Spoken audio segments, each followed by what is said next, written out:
Hey, how's it going, everyone? Welcome back to the DTB Podcast, the #1 barber podcast on YouTube and of the world.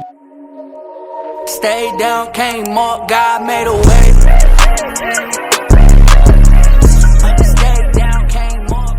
Before we get into this episode, we want to go remind you guys all to go please subscribe to our channel. Remember, when you subscribe to our channel, you become part of this community.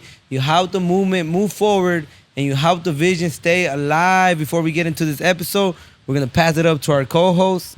What's up, DTB fam? We're back in the studio today, and today we got a special guest, one of the pioneers in the industry. We got Master Academy's very own OMAR. Hey. What's up, OMAR? How you guys doing? We're doing great, bro. Thank you for being here with us. Thank you for having me. Yeah. Also, I think you're like he said, you're a pioneer in the bar. In That makes South, me sound old. South California. Yeah. However you want to You take see it. any though. gray hair? No, I don't see any gray hair here. Yeah. No, I'm not gonna tell you my secret, but there's no gray hair yet. There's no gray hair on. Yeah, it looks full. It looks nice. Thank you. Yeah. But thank you guys for having me here. I appreciate it. Thank you, Omar. So yeah, let's just get started from where we left off. We were talking about the apprenticeship program for barbers. Why or why not is a great idea, Yeah. and how the industry right now or the board of cosmetology and barbering maybe want to take it off as being the program. So let's just get back into that topic. Okay. It's gonna be a hot topic, man. You guys gotta tune into this, man. Yes. This is crazy. So Listen. this is something that a lot of people didn't realize that happened. So again, right after COVID, there was a lot of dispute about removing the entire licensing from barbering and cosmetology. That was the initial, when they did the initial reset, kind of like they wanted to put it all together. It's called a sunset review. When they did that, that's when they come in and change a lot of rules and regulations in the industry. So their initial set was, let's remove licensing. Damn. We fought for, I don't know if you guys remember, but during the period of time, we were doing protests, we were going out Yeah, in the because we streets, wanted to and go we're back to work, right? Yeah, no, just the whole licensing part. During the COVID time, right? During the COVID time, yeah.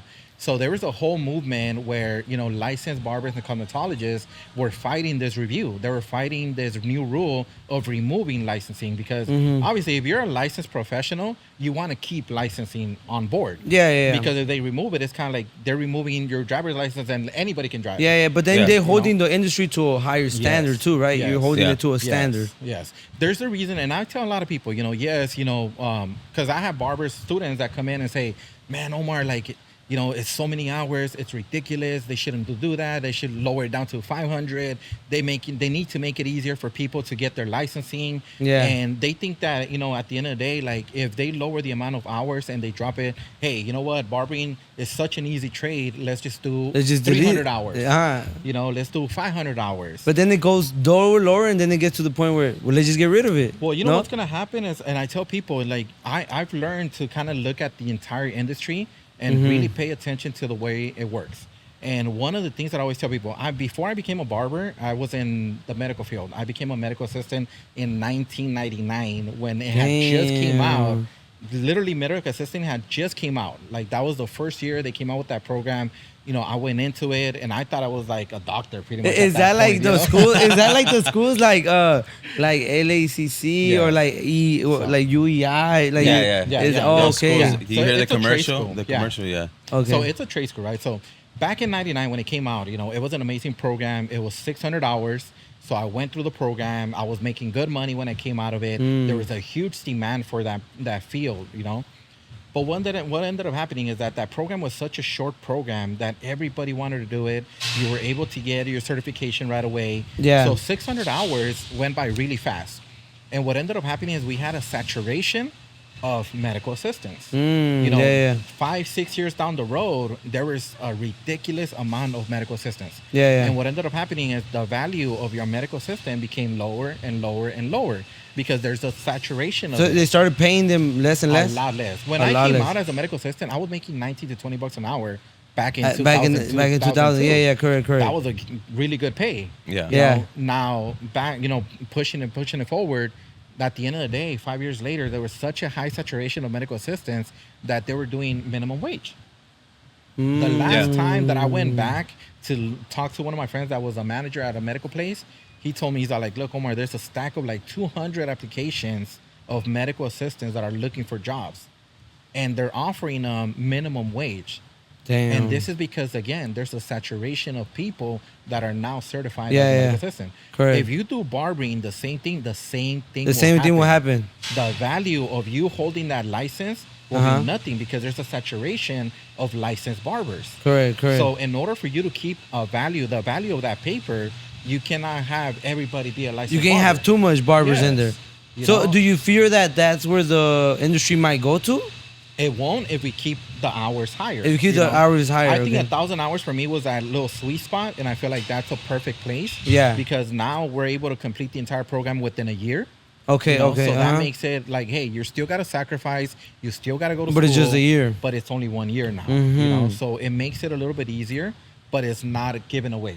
you Okay. know? So I really don't feel like, as long as they keep it at that 1,000 hour, I think that's that sweet spot where you're able to do it. It's only a year. You're still sacrificing. It's still going to be hard work for you, but there's not going to be a saturation of people with the license, you know? Yeah, and then that will like get rid of all the barber schools if you get rid of the program, right? Yes. What I want to know is why do you think the students are complaining a lot? Because in my perspective, I think they complain because they get out of school. It's almost like, I don't want to say the school failed them. Yeah. But in terms of like techniques and where the industry is at right now, they feel like they're so way behind. Yeah. I don't know. Like I said, I didn't go to barber school. I did the apprenticeship, so I don't know what exactly you're doing while you're in there. I know people are cutting each other's hair Yeah. to a certain extreme, Yeah. but then you already cut. Everyone already has a haircut, so now who do you cut? You cut people who are coming in for these $5, $3, but still like they come out not prepared for the industry, Yeah. and they get shocked. You know, they get shocked. So a lot of people, I guess, they don't want to go through those so many hours and come out unprepared. It's almost like college, you know. Like I went to college, like college failed me, you know. Yeah. Like everything's outdated. Yeah, Like yes. it's really outdated. Yes. You know, so Yeah. Having a degree now is really nothing. No yeah, more, it's you know? not, it's not. I went to ELAC. I transferred from ELAC. I went to Cal State LA. I was actually, before I became a barber too, I was in the medical field, but then I was going to school at the same time. Yeah, correct. I was going to become a social worker. Okay. That was my goal. You know? There you go. And yeah, same thing. You know, like now I see friends that actually went through the college, got their bachelor's, and they're getting paid $20 an hour. Yeah. $25 an hour Yeah, you end if up they making get a job. if you get a job. Yeah. If you get a job. I know a lot of friends that they ended up like working like manager jobs, but it's still not like a lot, and you're Yeah. working every day, and like just because you got a college degree doesn't really mean that you're gonna guarantee a great paying job. Yes. I remember when I graduated college, I don't know if I told you this, but I remember like I was checking the pays for the application. It said 45,000, 46,000. I was like, a year? This is what they're gonna pay me? Like, what the hell? I was like, I'm almost already making this cutting hair, and I'm only cutting hair 3 days a week. And I was like, and I think I was making like 26,000 right there in 2019. And I was like, if I really focus on it, I work 5 days, I'm gonna get to those 46 by the Yeah. end of this year. Yes. Like straight up. Yes. So then And- that's kind of what made me just like, nah, I'll stick to barbering. And you know what's crazy? That they came out not that long ago. I saw a little section in the news, and they were saying that now they're looking at trade schools being a better option for people than going through a regular community college, Regular community or, college. college itself. Yeah, They're yeah. saying trade schools, people are actually making, you're talking about plumbers, electricians, you know, anybody Yeah. that's in a trade, they're making more money than graduates with a bachelor's. Yeah. You know, and that's a new study that came out and said Yeah. like they're looking at the average income, and trade schools are actually paying off a lot more Yeah. than your 4 I think because it's a skill. It's a skill. It's not like a skill that anybody could get. You know, like a lot of people could argue that everybody could be a barber. You know, but we know damn well that a lot of people cannot be a barber. Yeah. So I think because it's a skill though, you learn it. I'll be telling all my people like, go to a trade school, become a plumber, go work for a company 2 years, right? Do plumbing, learn it, and then go open your own. Yes. And I know a person from. I think Chele knows him too. His name is Chino. We call him Chino. What I like about this dude, he came from Guatemala, right? He worked for artificial grass company for 2 years, bro. He learned. He said he's better than the other person that taught him, and he went to go open his own. And now he's working for himself, making more money than someone with a degree. Yeah, Yeah. definitely. Yeah, definitely. And that's like, and I think that's really fascinating now. Yeah. So Omar, like the barber school, right? What do you think that you guys have to do in order to prepare a student now? Well, Like once they come out of that school. Look, I'm gonna be honest with you. I think it's a really hard topic to say because everybody, there's the thing about it. When people go into barber school, they come in different levels, you know? That's true. And this is the thing about it. Like, we have students right now that are literally just enrolling. They're about to start. We have a new program coming in right now on the August 19th. And I would say at least 1/3 of those students already know how to cut hair. 2/3 of those students don't know how to cut hair. So, you know, as an academy, it's hard for us because and then the we other have to third kinda is like cater for everybody. And the other third is like Somewhere barely in between, kind. you know? Okay. And especially right now, I feel like right now we have a lot of what's called COVID barbers. You know, COVID barbers is a lot of people that started cutting their own hair when barbershops shut down. Yeah. They started cutting other people's hair during that time. They learned from YouTube. And, you know, now they know how to cut hair a little bit. We have a lot of COVID barbers. Okay. And, you know, when people come in like that, you know, it's really hard for school because we have to kind of cater for everybody. Because if we show everybody the most basic hair cutting, then people that know how to cut hair get bored. They get bored. You know, they get bored and they start complaining. They start saying, you know, this is not what I came for. I'm not learning anything. But then you have the ones that don't know anything that they're like, damn, there's a lot of information. Yeah, correct. It's hard for me to keep up. You know? So I do feel that it's kind of hard because of that situation. Because we do cater to different types of people coming in. Okay. You know, I have people that come in and they say, hey, I've been cutting hair for 10 years without a license. Why do I have to do 1,000 hours? I know. You know, I already know how to cut hair. And what I tell people all the time, I'm like, look, if you were to call Stayboard and tell them, hey, I've been cutting hair for 10 years without a license, can I get, you know, a pass? Can I get... They'll they're suspend gonna be you. upset, Yeah. You know, they're not going to be happy that you cut hair. That's like telling a cop, hey, I've been driving around without a license for 10 years. Why do I have to get a ticket? Why do I need a license? They're going to be upset, you know? So Stayboard will never give anybody credit for, you know, the experience because you've been cutting without a license. Yeah. You've been doing something illegal, you could say, for all those years. And honestly, Omar, I feel like those people that have been cutting for 10 years, at year 3, they knew they were supposed to get the license. Yes. Yeah, you get me? At year 4, they knew, and they were just like, nah, I don't need it. So, like, obviously, I think at that point, like, it's your fault. Deal with the consequences. Yeah. And what I was telling this one kid, he was like, bro, because I don't want to go to barber school. I just want to like do my apprentice like you. And I'm like, no, bro, you're trying to take shortcuts. Yeah. And like, you're trying to take shortcuts, bro. You're 19. And like, honestly, going to school is going to be hard, but it's nothing outside of this world, bro. And it's going to build your character. It's going to build your attitude. You're going to learn how to start something and end it. And like, you're trying to cheat yourself, bro. And like, stop cheating yourself, bro. Yeah. Like, go through the school. Not only that, but to be honest with you, we get people, I'm not going to lie to you, a lot of students that come in like, oh yeah, I've been cutting here for 3 years. Yeah. All right, do me a full scissor cut. They don't know how to do it. They've never touched scissors. They don't do anything with scissors. Yeah. They don't even know how to section. Do me layers, for a girl. Do me a perm. Do me a chemicals, you know? Yeah. I tell people all the time, like, you know what? In order for you to call yourself a real barber, you got to know everything. Correct. You can't just say, I know how to do a fade with clippers and be like, I'm a barber. Because in reality, you know, the history of barbering is you know how to do a lot of stuff. It's hair. Just hair. Not just fades. It's not just fades, and that's it. Like, you have to know, if you're a real barber, to me, I tell people, in order for me to respect you as a barber, number one, you got to be able to get your license. Because that means you're serious about this. For real. Yeah. If you don't get your license, you never get your license, you're not serious about this. Damn, you know? let them know. I tell people all the time, like, you know, people that cut without a license, it's kind of like drug dealers, right? They're always doing stuff, and they're always looking behind their back, and they're always trying to make sure that Stayboard doesn't run into their shop. They're always, you know, working from 3 and on. They're always working just on weekends. They're limited. You're limited. You're not experiencing the full potential of it. Exactly. You know, that means to me, you haven't taken this serious enough. Because the minute that you want to decide, hey, I'm going to take it serious, I'm going to take it to the next step, you're willing to give up the sacrifice. You know, and this is what I tell people when they come to enroll. I like to sit down with the people that enroll. Yeah. And I tell them, I'm like, if you know how to cut hair, especially when they know how to cut hair, I like to sit down with them and I tell them, look, there's one phrase I want you to remember that for me makes a big difference. Is if you're ready to give up who you are right now for who you will become, then you're ready. Like, you got to humble yourself, basically. You got to be ready. You know, if you're not willing to lose money right now, because you will lose money, you're gonna lose clients. If you're willing to give up who you are right now for who you will become in the future, you're ready to go. Damn. But if you're not ready for that, don't do it. Because not even halfway through, you're gonna quit. Yeah, correct. You're gonna quit because you start realizing, like, damn, I'm losing 2 clients a day. I'm losing this much money a day. I'm losing this. And you're focusing on what you're losing every day instead of what you're gaining. And I get that a lot. You know, we get that a lot. We get out to school, a lot of people that know how to cut hair drop. Yeah, you know? damn. And the biggest reason they drop of the money. is because they start thinking about what they're losing. You know. because they're not ready yet. Yeah, You yeah, know? that is Mentally, true. they're not ready yet. That is true. And a lot of people will say, oh, it's because of my bills. Oh, it's because of this. Oh, it's because of that. But honestly, at the end of the day, there's 1,000 excuses. Yeah, you there can is, there always is. create excuses. Yeah, you know, Omar, I know a student too that I taught him how to cut hair. Right now, he works at a barbershop. He went to school. He's going to Santa Monica. And then it's Fernie Phase. So he trades stocks, but he's like working.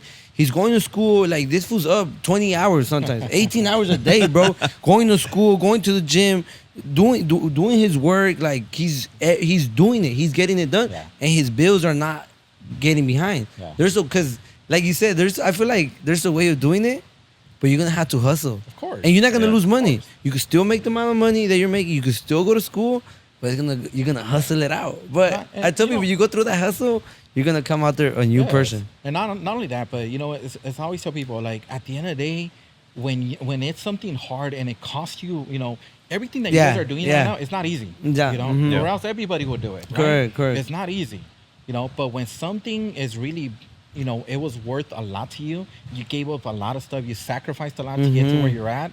You really take You pride app- on it, you and appreciate you're gonna it. be like, hey, you know what? It was worth it. When Yeah. something is easy, you don't appreciate it. You don't appreciate Yeah. it. You know, Mhm. so if it's easy for you to go to school, if it's easy for you to get your license, if it's easy, it's kind of like in school. I'm sure, Victor, you probably remember that. There were students that came in there where their parents paid for their tuition. Yeah. Their parents paid for everything. Damn, their for parents real? drove them to school every day. Their parents bought them all the tools that they had.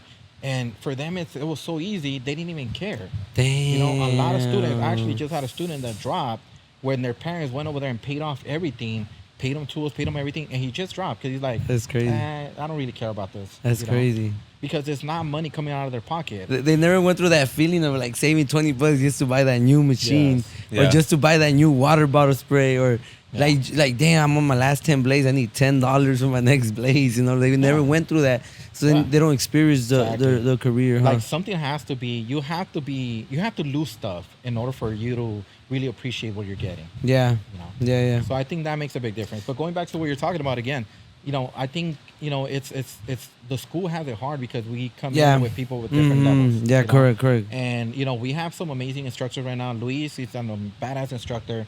You know, Carlos Panama, he's a badass instructor.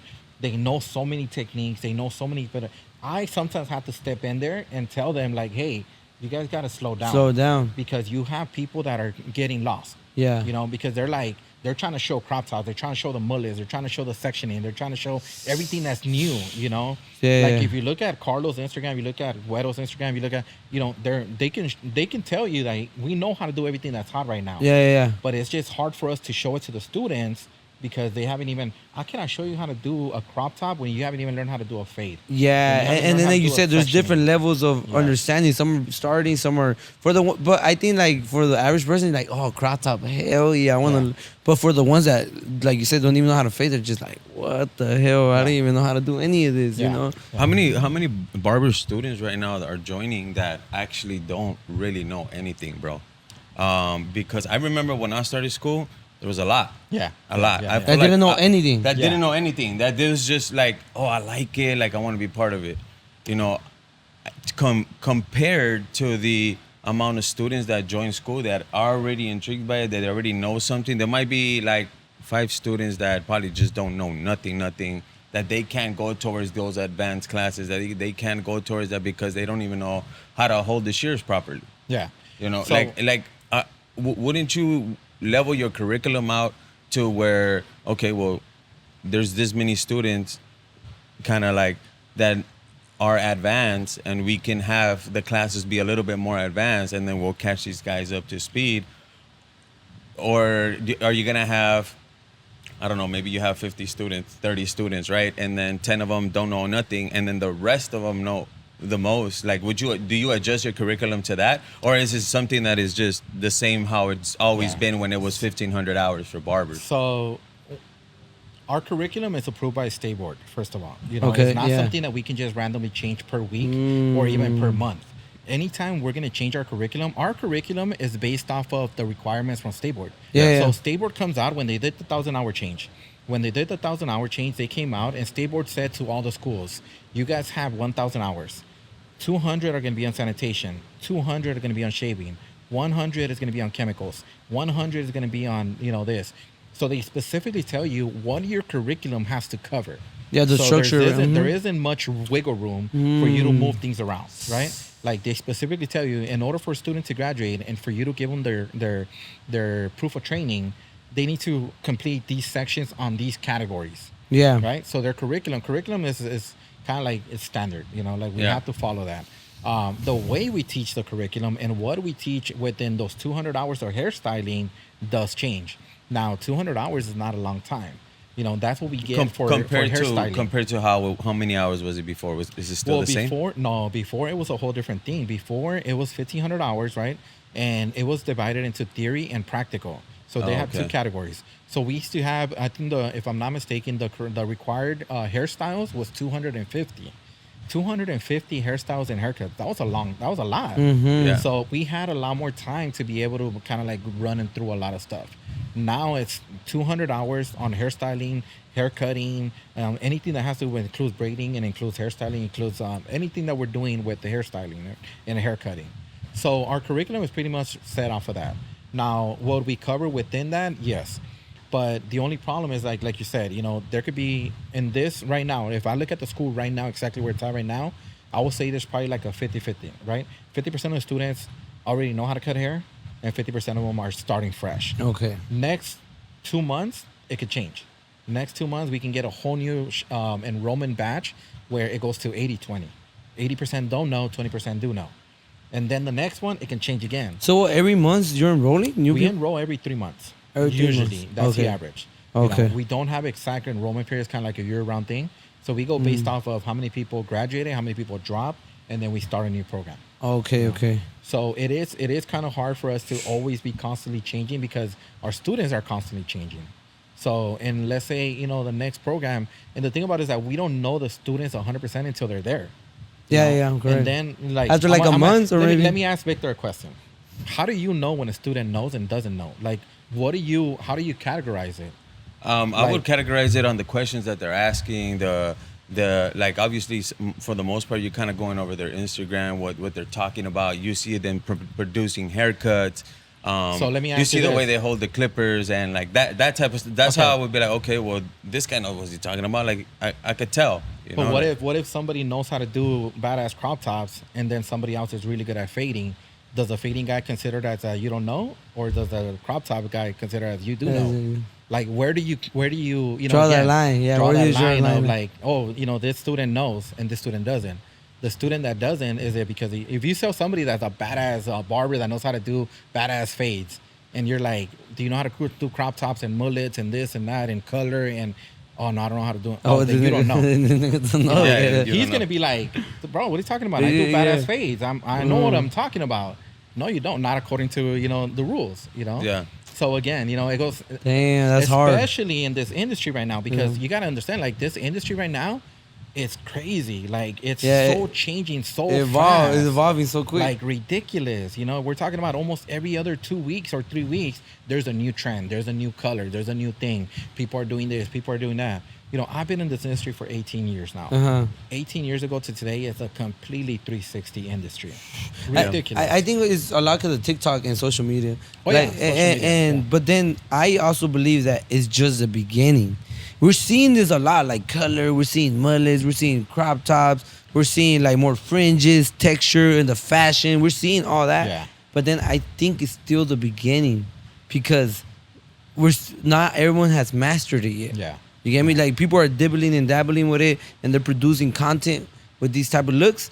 But I feel like not everyone still has mastered it. You get what I'm saying? Yeah. Like we might be like you said. Now it's like you might be good at drawing on the hair, on the head, and doing color, but you're not good at shears. Yeah. Or you might be a goat in shears. Like the technical part of the fundamentals, but you don't know how to do color. Yeah. And now I think that's where we're at right now. And in that question, it's kind of like what we're talking about right now, right? Let's say you get a group of 5 people. One is really good at doing fades. One is really good at doing fades and designs. One is really good at doing scissor work because that's what he loves and he focuses on that. Another guy comes in and he knows how to do crop tops and color and this and that.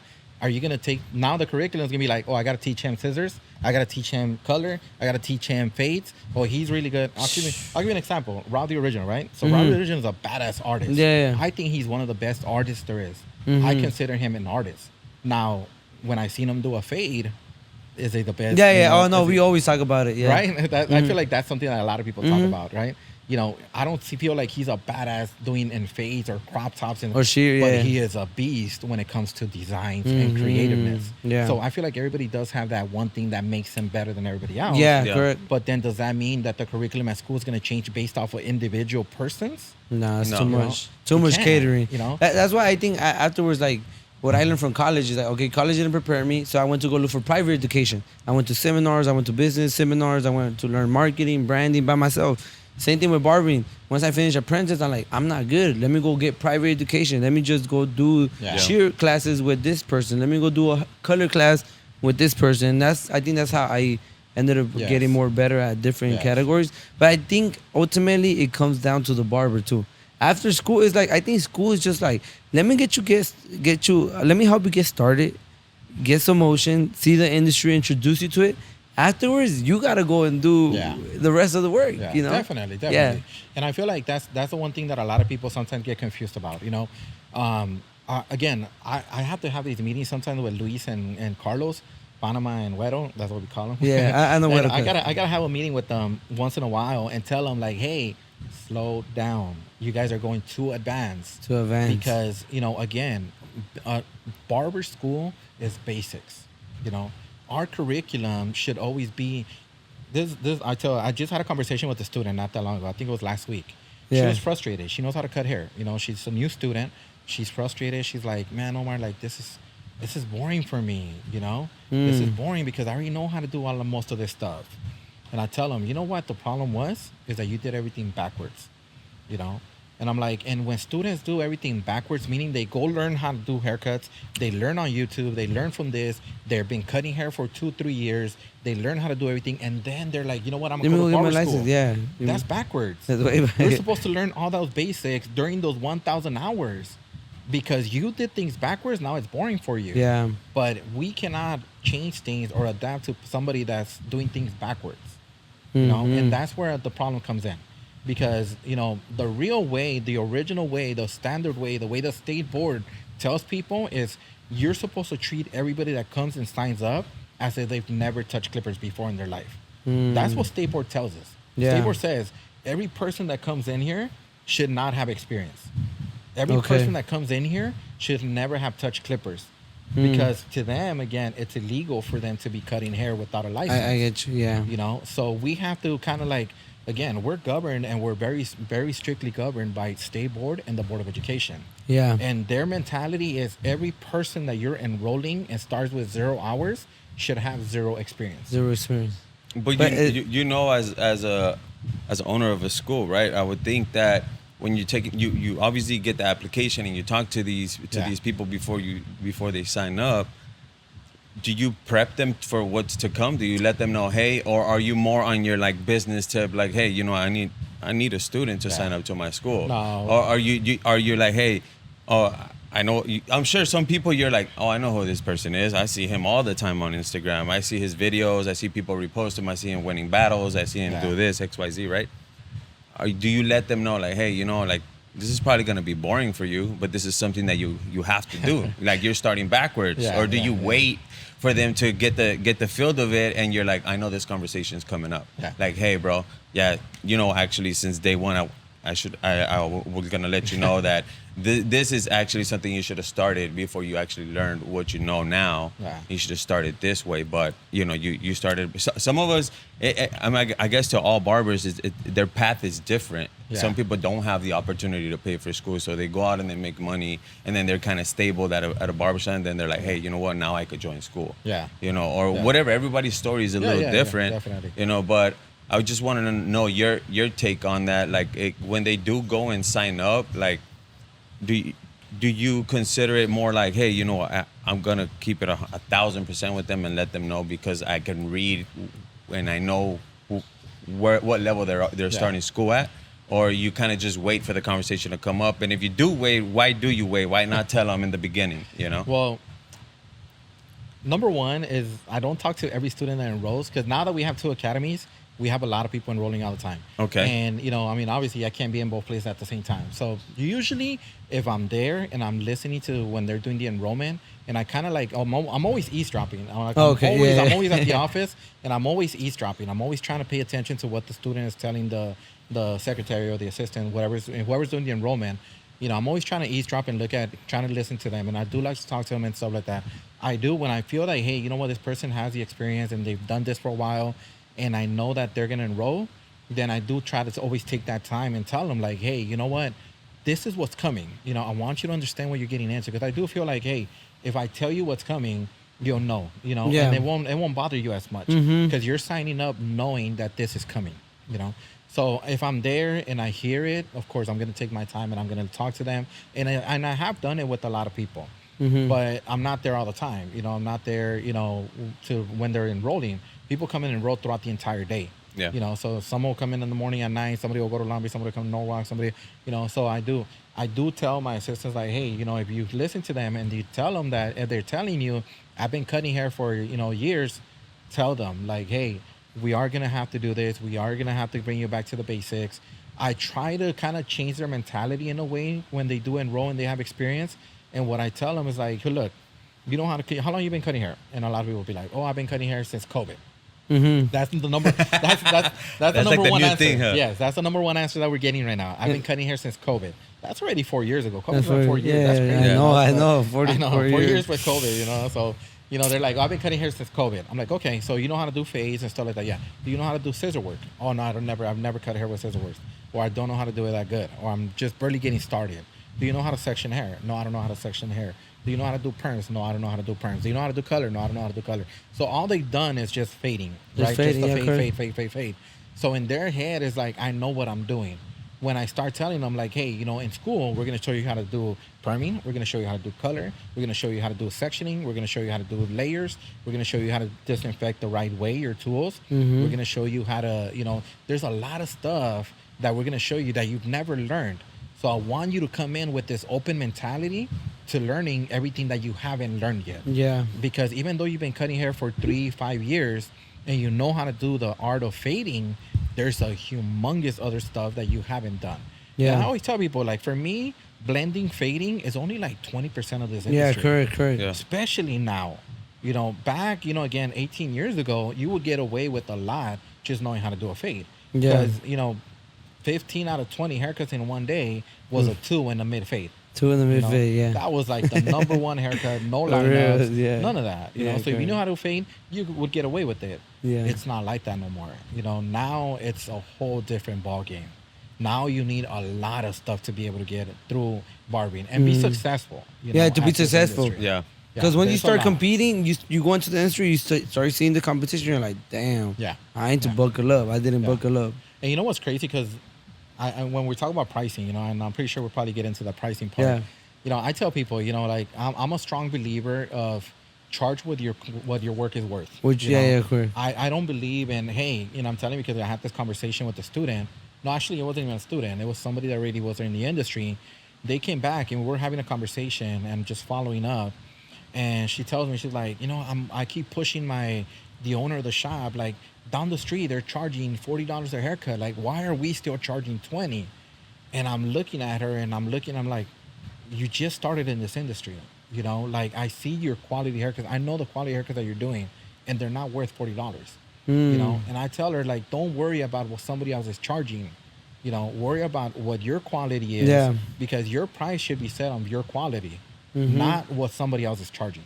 Yeah, correct. You know? Yeah. And I feel like that's the biggest misconception that a lot of people have. You know, a lot of people want to charge $40, $50 for a haircut when we all know the value of the haircut is not there yet. It's not. You know? The customer service, the like professionalism is not there yet. You know.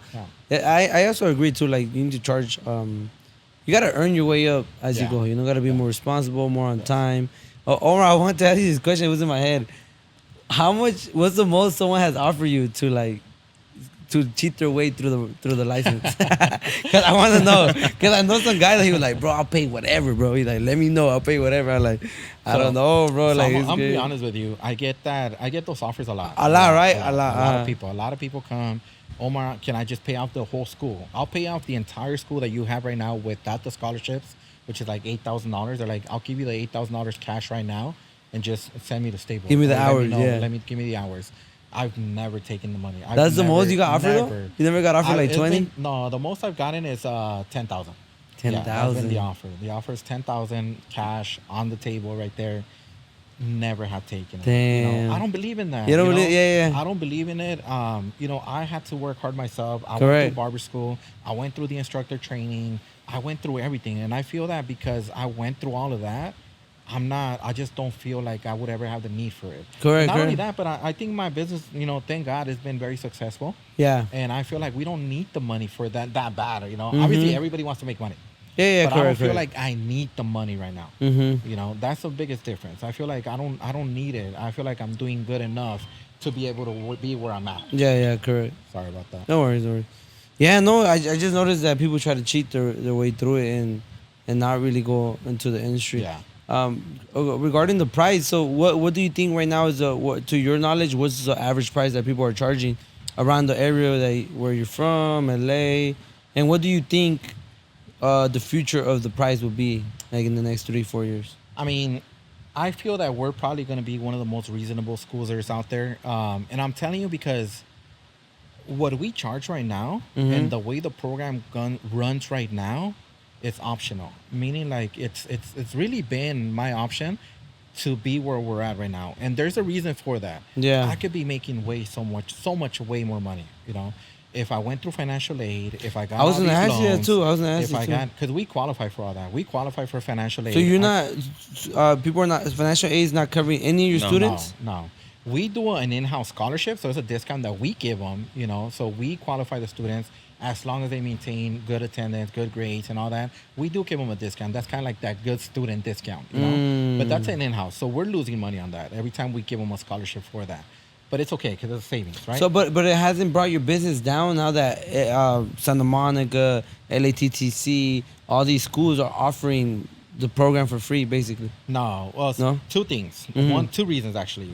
One, I wasn't born here. I was born in Mexico, right? Oh, okay. So I came here illegally. I crossed the border illegally. Damn. Just like everybody else. A lot of people don't know this. So, Yeah. you know. So I came in here illegally, right? Like a lot of people did, right? And Laura, which is my partner, you know, business partner, she also same thing, same place. And to be honest with you, I was, you know, fortunate enough where my dad became a U.S. citizen. Then he made us a U.S. resident. And then I became an official. I'm legal here now. So right now I'm a citizen already and everything. But, you know, and I feel that because of that, I kind of feel like I owe, you know, mi raza, a lot of people like mi gente. I feel like I tell people, I owe them a lot. You know, I owe them a lot. And I see, and I feel that honestly, a big percentage of our students don't have, you know, a social, will not qualify to get financial aid. You know, and that's one of the reasons why we haven't jumped into financial aid. Because financial aid, it's when you're a financial aid school, it doesn't matter if it's, let me see, how can I put it? Financial aid schools, they charge $25,000 to $30,000. Damn, that's how much they're charging for the. Damn, because a big percentage of it is going to come from the government. Yeah, right? yeah. So the government pays for a big chunk of that. So let's say the school's $25,000. Financial aid comes in, they kicks in, they cover up to $20,000. So then the student gets a student loan for those extra $5,000. Sometimes they'll have a monthly payment which is very low. So the school's making a ridiculous amount of money. But let's say somebody comes in, doesn't have papers, doesn't have a social, and they try to apply, they have to pay the $25,000 still. So even though they don't qualify for financial aid, they're not allowed to give them a special price for being undocumented. So the Board of Education says whether they have papers or don't have papers, if you're a financial aid school, everybody pays the same. So if they want to, financial aid is not cheap. Financial aid is very expensive. To have a financial aid officer, there's a lot of stuff that you got to pay. So in order for financial aid schools to operate, they have a big overhead. So in order for them to operate, they have to charge $25,000. So a lot of people that, you know, if you go to financial aid schools, nobody there, you know, is paying out of pocket.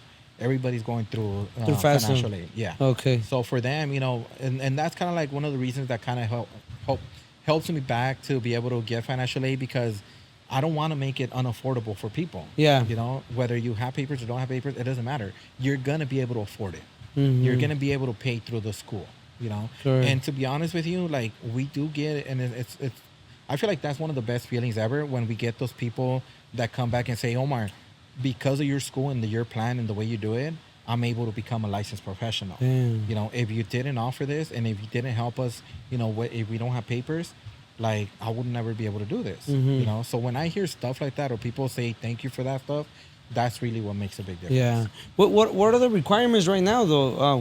What I used to know was that you need to be 18 years older, U.S. citizen. That's how I used to know, and then I forgot a GED, Nah, right? you don't, right? Not no more. Not Yeah, no no more. more. You don't even have to be 18. I remember going to school with somebody that was 16. So right? so what are the requirements right now for someone that might be listening out there? Like, what are the requirements to get your barber license right now? So 17 is a cutoff age right now. 17? 17 is a cutoff Damn. age. Because you got to be 18 to be able to get your license, because you do become a licensed professional. So you start at 17, you graduate by 18. Oh, okay. If you're 17, you can only do the night program unless you're doing homeschooling. If you're doing homeschool, or if you have some paperwork saying legally you're not supposed to be in school during the day, then you can do the day program. So that's the only rule that we have. 17, and you can only do the night program after you go to high school. Right now, barbering is so hot in high schools, it's crazy. Like, we do have our night program right now. We have, I think it's 5 students that are under 18. They go to high school, and then as soon as they get finished high school, they go home, take a break, they eat something, and then they come to barber school. Damn. So we do have a lot of young people. This is a young people industry now. Yeah. It's So crazy. no more U.S. citizenship. No more U.S. citizenship. When did They that just- change? When California allowed people to get a driver's license without being legal. That's when That's it when it changed. Oh, damn. Yeah. So, State Board came in and said, hey, if California is allowing them to get a driver's license without having a social security number, then they're registered in the system, then we can allow them to have a state license. Okay. And also, I know in jails now, since you don't have to use the razor anymore, or like the test, you don't have to do the practical test to get your license. Now you could get your license In jail. Yeah. Right? Yeah. So you're kind of making it more accessible to everyone that wants to become a barber now. But how do you feel about that? Because I feel like the industry is advancing a little bit in that way, but then, like you said, sometimes they bring in the hours less and less. So it's like a battle that's going on. You know? For me, I think that change it had its good, obviously it has its good parts and bad parts. Right? Yeah. So the good part is, number one, it went down to 1,000 hours. So to make it easier for people to get their license, they removed the practical test. A lot of people were against it, in that group chat. Yeah, a lot of OGs in my a barbershop. lot. We joke around a lot in the barbershop. They be like, bro, you guys got it easy. The OGs, they be like, hey, my times it was hard. I like, bro, 2 different tests. But I always tell them, like, bro, I still would have got it there, bro. But yeah, the homies, it's always like something that they throw at us, like, oh, you don't even got to take the practical no more, bro. Like, it's easy, bro. Yeah. You know? So for me, I feel like I took my test 18 years ago, and yeah, my test I felt like it was a real test. Damn. I had to take my model, which was my dad. I took my dad as a model. I did a haircut on him. We did a shampoo on him. I did a scalp massage on him at State Board. We did blow dry styling. I shaved them. I had to do a second shave, what's called a wet shave. So we would do a regular 14-step shave, and then we had to do a wet shave, which is the detail person. And you were using a blade, people would come out cut up, they were come out bleeding, like it was crazy, you know. And people would come out all trasquilados, from the back, and so you would have to take a model, do all this stuff on the person himself. You would have to do a curling iron on short hair on your model, So I feel like at that point it was a real test. You either had the skills or you didn't, So I used to like that test. They did a color test as well, so it was a real test. It was one of those. Little by little, the testing started changing and changing and changing and changing and changing to the point where it was ridiculous. I feel that when they come in at the end and they eliminated the practical test, it was the best thing that ever happened. And I say that because it was a joke at the end. The testing was a joke. Like, nothing was real. Because it was in a mannequin, right? It was a mannequin. They didn't even have to have a blade in your holder no more. I even remember when I sent an email to State Board one time, and I was like, because this is when they were going through a lot of changes, and I sent State Board an email saying, hey, is it true that people don't need a blade inside their blade holder when they're doing the shave anymore? And this is when they were using a mannequin now. And State Board reply, this is officially State Board reply, said they don't even have to bring the blade holder. They can grab a pencil and simulate the movements with the pencil. And What? that would be okay. Wow. And I Damn. was like, are you serious? You know, at that point I was So like, at that point, you're like, it's a joke. it's a joke. Yeah, you know? I 'Cause you get don't you. even have to do anything no more. They literally say you can bring a pencil, you can bring whatever you want, and you're just simulating the movements. And I these was are like, just regulations for California, right? yeah. Oh, just every, for California? Every state Every is state is different, right? different. So Yeah. do you know what states still kept the practical, if any? There's a couple of states that I Yeah? mean, there's a lot of states, you know, obviously, but there's states that I mean, I've seen because I traveled a lot through the United States doing expos and demos and stuff like that. And there's a lot of states that don't have a barber license. Like I know there's in the South. I was in the gonna ask South you, states. who is it? Georgia? Georgia, too? I believe, doesn't have it. They have only one, which is a beauty license, and that covers barbering as well. But yeah, there's a couple of states that either their hours are super low, or they're a lot higher, or they don't have a barber license. So every state is different. For a while, even right now, there's still talks about being a universal license eventually at one point, where we do have one license for the entire United States, and you're going to be able to travel with that license any other Everywhere, state okay. and use that as a barber. I feel like that would be like That's the best fire. thing ever. But how do you feel about like Europe that they don't need a license? And then It's they like- come it's- over here. I mean, they it's kind of like Mexico, you know. In You Mexico, don't need a license in there's no Mexico? licensing either. You know, in Mexico, you go You over need there. a you license know. to drive, bro. They didn't even my dad said like allá en México I told my dad, ¿a cuál edad podía comprar cerveza allá? Si caminas ya te la venden. I was like, damn. Yeah, there's no licensing over Okay. there. You know, I mean, obviously, it's a big debate. You know, and during that time that when they were trying to remove the licensing here in California, Yeah. that was one of the biggest things that a lot of people brought up. Is there's a lot of countries that don't have licensing. You know, and people are not dying. You don't hear in the news like, "Hey, 100 people died last month from barber infections." You know, and yeah, you know, you might not hear it. That is not happening. I don't think it's true. So what do you Yeah. think though? You think it's gonna be a good idea if the United States, let's say they do universal, or what are you going for more, the universal or just having no license? I go for universal. Universal. You know, Yeah. Again, we're talking about saturation as well. You know, we go back to that same subject that we're talking about where Yeah. if you remove the licensing, imagine how many barbers it's going to be. Like, it's Yeah. going to be crazy. And that would Or drop even the price value. down. Like the Yes. value of being a barber is gonna be like, oh well, Yeah. I mean, the value, you know, it's going to be Damn, crazy. man, Now yeah. people are going to be fighting to who's cheaper because that person's going to get the client. Yeah. Yeah, So, yeah. you know, I mean, even right now, the way the industry is going, it's going through a big change. Yeah. You know? I don't know. Like, it's just, I mean, I stopped cutting hair about a year and a half ago, 2 years ago. Okay. That's officially I retired. You know, once I opened up Norwalk, I was pretty much like, all right, that's it. I got to retire. I sold my shop and I dedicated myself to the academies. But, you know, like, I don't know, man. Like, and this might be a question for Victor. And are you active right now in the industry? Yeah, I care. Okay. I care. I wasn't sure. I was like, Yeah, maybe yeah. this is what you do for life now. you know? A lot of people think I do, but no, I still care. But, you know, this might be a question for you guys because you guys are out in the barbershop right now. Yeah. But I tell people, you know, like right now that the average haircut is $40 a haircut. You know, Yeah. that's kind of like the average That's right the now. average. Do you guys think it's a good idea or you guys think it's a bad idea? Because I'm going to be honest with you. I'm going to give you my opinion. I feel that we did a drastic jump. And I feel like it's too drastic. From COVID? It was too drastic. From Yes, COVID? Yeah. Pre-COVID, $20 haircuts. Yeah. Post-COVID, $40 haircuts. That's double the price. Mhm. And I get it, trust me, because I feel like everything went up in price. So we had to go up in price a little bit. But I do feel like it was a drastic change. And I do feel that now we're starting to see the impact of that. Yeah. You know, because I'll be honest with you, this Christmas, I saw a lot of barbers that would have never had an appointment put on their Instagram 2 spots available. The day of Christmas, what is it? Christmas Eve and Yeah. the day before. A lot of people were not booked They're up. fully They're booked not at that booked, time, you know. But I saw a lot of Yeah, barbers correct. that Mhm. were posting that they have available spaces. Yeah. That to me was a big sign. Yeah, of like, no, hey, true. A lot of people. Are I not see getting it. I see it in my haircut shop. quality, I see it in other shops too. But Keo, what do you think about? Take it on, and then I'll share. well, I think here in California, how expensive things are and the pricing going up. I think as an active barber, I would want to charge as much as I can, you know, for the skill level that I have and the service that I give, just to make a living, to maintain Yeah. myself and stay abroad, you know, instead of staying at $30-$40. But do you feel that at this point, it's affecting barbers to the point where they're not making what they Yeah. thought they were going to be making. You know, like for example, again, you know, a lot of barbers are suffering because a lot of people are not getting a haircut every week anymore.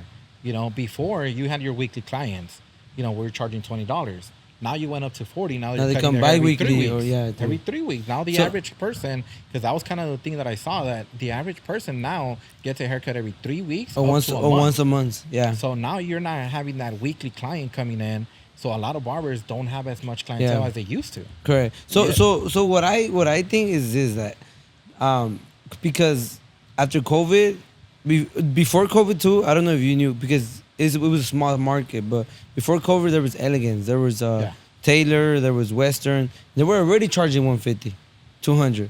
Right now they're charging 500. Right. Some don't believe it because it might be ridiculous. Right now. In the program that I am with Chris Basio, I know people who are charging 100, 120, 80, consistently booked out, 3 weeks out. They're making almost $15,000 a month because they share it with us. They share their numbers. So what I think now is like, it is leaving a lot of barbers out of business. It's leaving a lot of barbers out of business.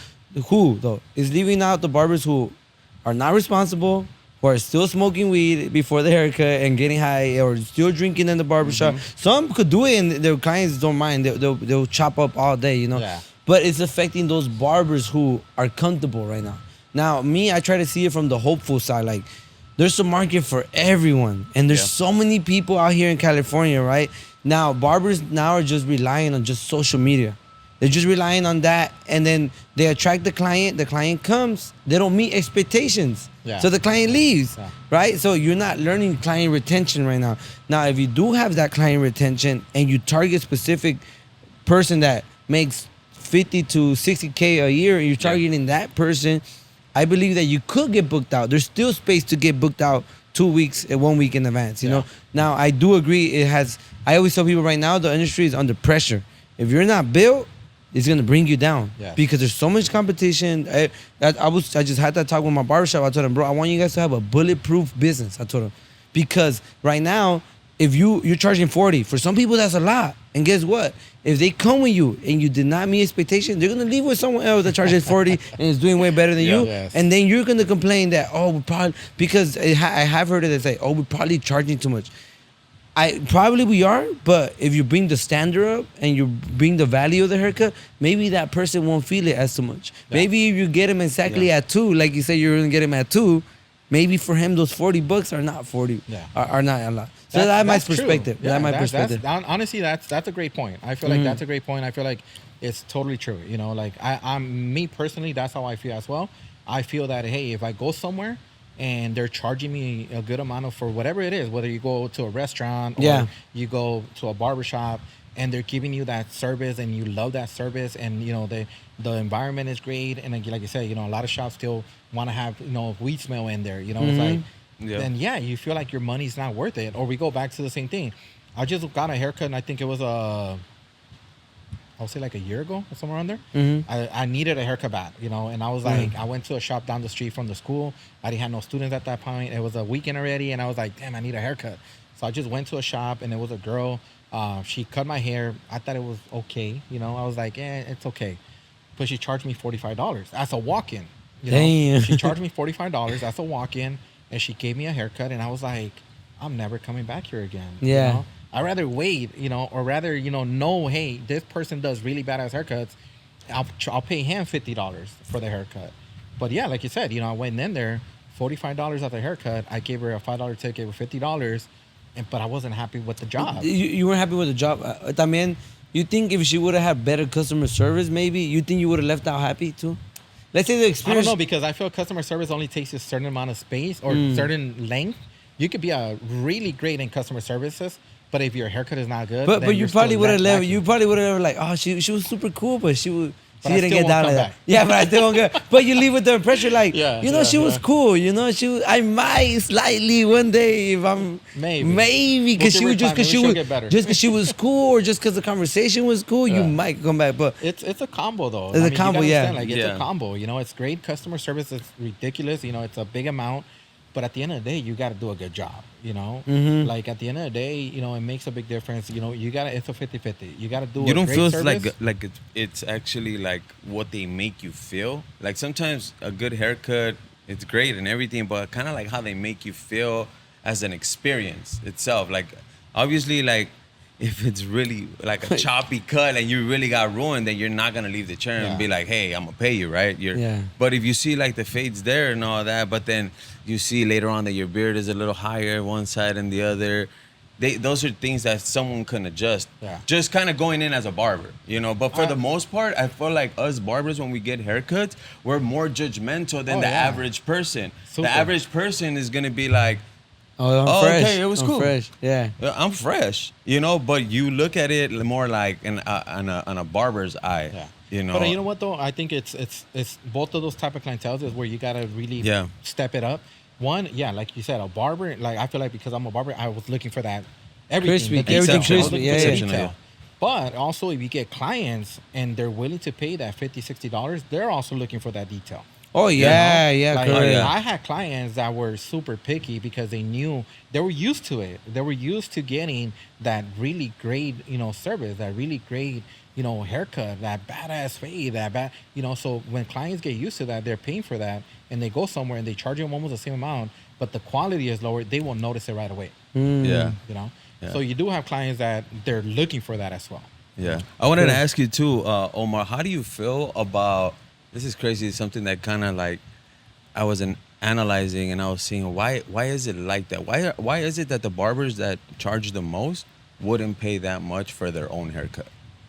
Like even if they were to go to like they have an option to go get a haircut with Burge or with Julius Caesar or whoever, right?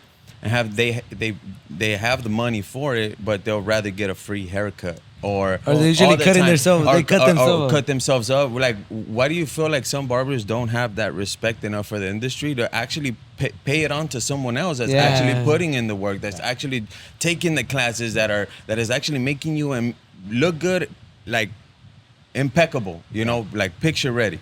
Well, I feel I feel like a lot of barbers don't pay for their haircut, bro. Like they feel like they don't have to book an appointment. They feel like that they can tell any barber in their barbershop at whatever time they see them eating and be like, hey, bro, you got me after you finish eating, bro? Like, you think you Yeah. can cut my hair and you think you can cut my hair for free?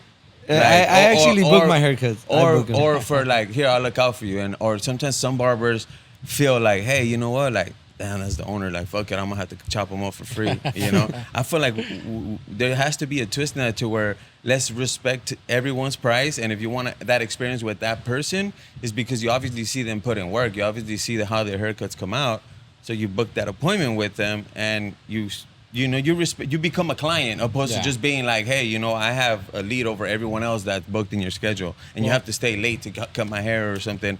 How do you feel about that, and how was it from the time that when you started cutting hair? Like, because I know that there was a trend when it was like chop for a chop. Yeah, Like, hey, yeah. you cut Oh, me yeah, up, I'll yeah, cut chop you for up. chop. I feel like that doesn't work no more because some people feel like I'm not gonna let him cut my hair, you know. But you know, he will let me cut his hair, Yeah. and they won't swap because they don't feel like you're at their same skill level or whatnot. Like, how has that changed for you? Well, I think a lot of it is because number one, remember back in the days, you know, yeah, we did haircut for haircut. That was like a big rule, you know, Yeah. haircut for haircut. But again, we go back to it was a 2 and a fade, you know, so it wasn't that Oh, it hard. was 30 you know, minutes, it was- 30 minutes. Yeah, 30 minutes, Like, and you it 30 was minutes. very easy. Now I feel like, especially barbers are so trendy. Like, this guy got blonde hair, you know. Look, I'm pretty sure you have crazy hair under that hat. You know? Like, barbers take care of their hair so much Yeah. that they feel like not just anybody can cut it. Correct. We Yeah. don't trust just a lot of people. But I do feel that barbers will not, like, answering your question, I feel like it's one of those, you know how it's made, so you feel like, I don't know how to put it. Like, it's kind of like people that work in the fast food, right? They tell you like, oh no, I used to work at McDonald's. Don't ever eat I McDonald's. don't eat McDonald's. You know, but that's their mentality. It's like, I used to work at McDonald's. Don't ever eat McDonald's. I know how it's made. Mhm. You know, so they don't feel like the quality is there, or they don't feel Yeah. like it's, you know. So I feel like a lot of barbers that me, that's how they feel. Like, I know what a haircut's worth. Like, I know you're just putting clippers. I know it's not that hard. I know you enjoy it. So maybe that's why they feel like they don't have to pay for it. as Correct, much, yeah. You know? So they feel like, since I know the value of it, it's kind of like if I sell cars, I know how much a car is worth. Let's say the car is it literally costs $3,000 to make this car, but I'm selling it to somebody for $30,000. You know, so they don't want to pay $30,000. They know that it's worth $3,000, so they're gonna want to lower the price for everything. So I feel like barbers is kind of like that same thing, you know, where they feel like, I know what a haircut is worth. I know what the haircut, you know, yes, we sell it to people because we're salesmen. We're selling this haircut because that's what you're doing. You're really like, you're salespeople as well. Yeah. You got to sell your service. Correct. You got to sell the haircut. You got to make that haircut look as good as possible. If you're not doing a good job selling your haircut, then you're not going to get that person back again. Yeah, You true. know? I've had barbers in my shop from all kinds of angles. I had a barber where would never put on gel. He would do a haircut. He was a walk-in person because he never had appointments. And he never had appointments because of the way he would sell his service. You know, he would do a haircut. He was okay haircut. But at the end, he would just literally blow dry it and be like, all right, you're done. No gel, no styling, no nothing. Just, you know, you're done with the haircut. Okay, you walk out. They pay for the haircut and they leave.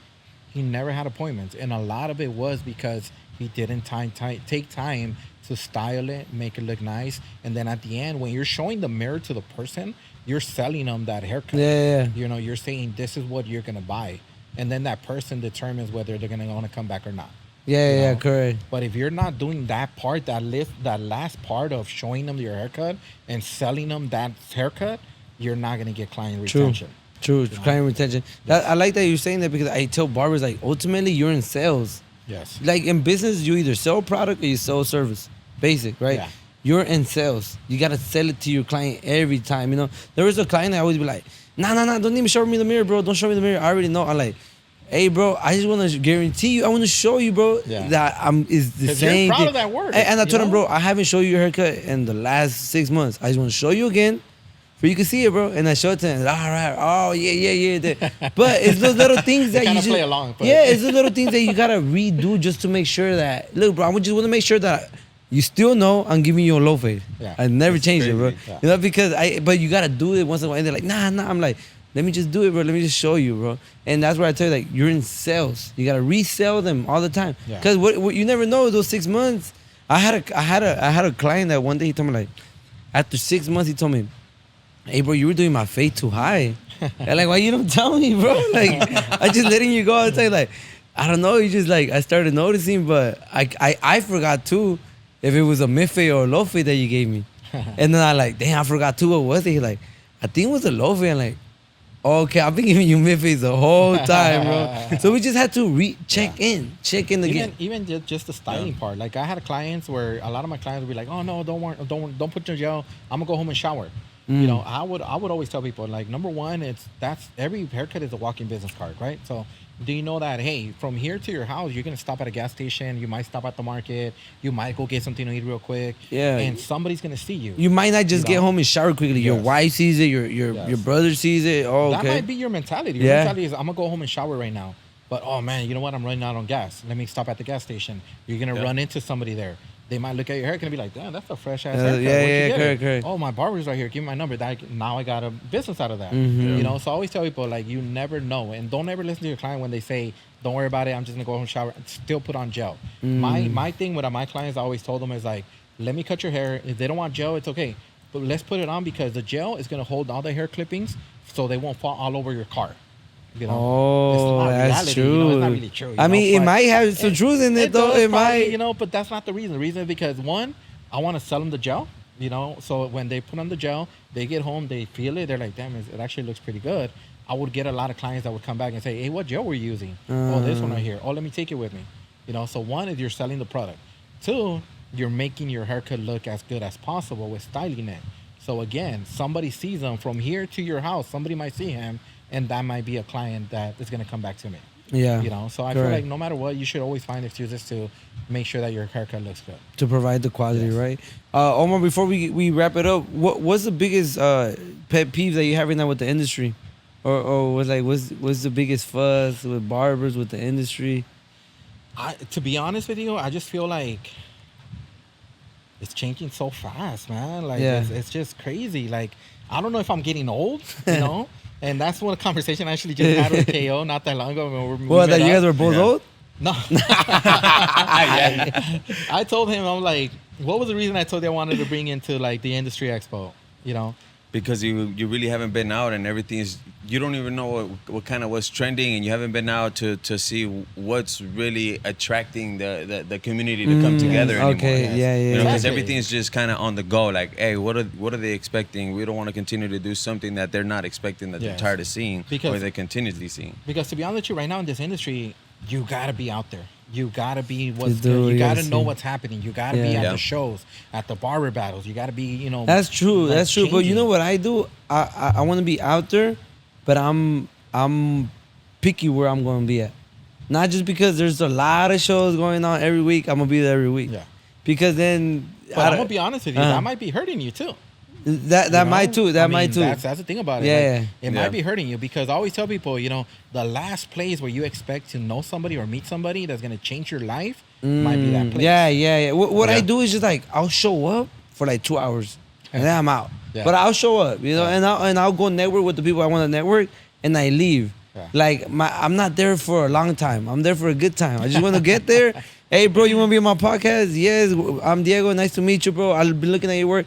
Talk to the people I gotta go, and then I'm out. Yeah. I'm not there like staying to drink and like también, like I said, like I want to be out there with a purpose. Yeah, I just don't want to definitely, be out there just because every week there's a expo or show. You know what's crazy is something that stood out to me when I was going to school, and it's something that Omar had said to me because he was the teacher at the time when I was going to school.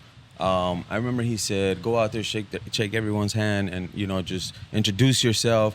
You never know who you might run into." Correct. And that's something that always stuck to me, and that's something that I've carried on. I've been doing this whole time, just kind of learning from his story that you know he was consistently going to these events, and he finally got into Gentleman Republic. And actually, the one that called me was Luis, the owner of General Republic. Okay. Oh, Yeah. damn. Yeah, so He just called me right now. if you wanna let the viewers know, tap in to let everyone know what you have under your belt. For the people that don't know, we already know. Obviously, you own Master Academy. You have 2 locations, but Third one coming soon. A third one coming soon. Other than Damn. that, what else do you have on your resume?